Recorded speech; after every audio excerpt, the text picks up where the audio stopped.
లోగ్రహణం అంటే ఏంటో తెలుసా తల్లి? లోగ్రహణం అంటే ఏంటో తెలుసా? లోకంలో మనం జీవించగలం అన్న కాలాలు మంచిగా జీవించాలి. లోకంలో మనం జీవించినంత కాలం మంచిగా జీవించాలి.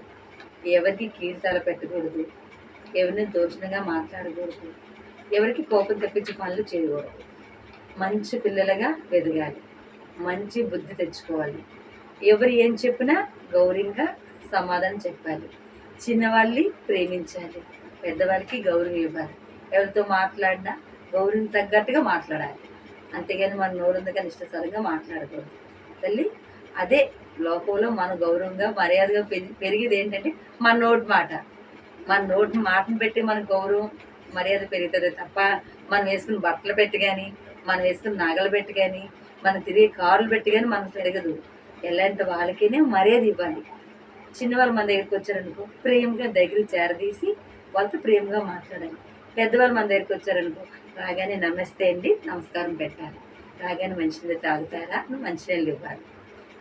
పెద్దవాళ్ళు గౌరవించాలి, చిన్నవాళ్ళు ప్రేమించాలి. అదే లోకంలోనే సమాజంలోనే తీరు. ఎవరెవరో వాళ్ళ ఇష్టాసారంగా వాళ్ళు జీవిస్తారు. చూడు ఒకసారి మనం ఎవరైనా పిల్లలు ఏమైనా మాట వినకపోతే ఏమంటారు? ఏంటమ్మా ఈ పిల్ల ఎవరి మాట వింది, ఎంత గడుగుగా పిల్లమ్మ అంటారు. అలాంటి చెడ్డ మాటలు మనకు రాకూడదు. బా ఈ పిల్ల చూడు ఎవరు ఏం చెప్పినా చక్కగా వింటాదో, ఏ మాటైనా ఆలకిస్తుంది అని అంటారు. లోకాకర్షణగా జీవించాలి తప్ప మనకి ఇష్టకారంగా ఎప్పుడు జీవించకూడదండి. సరేనా పెద్ద బంగారం.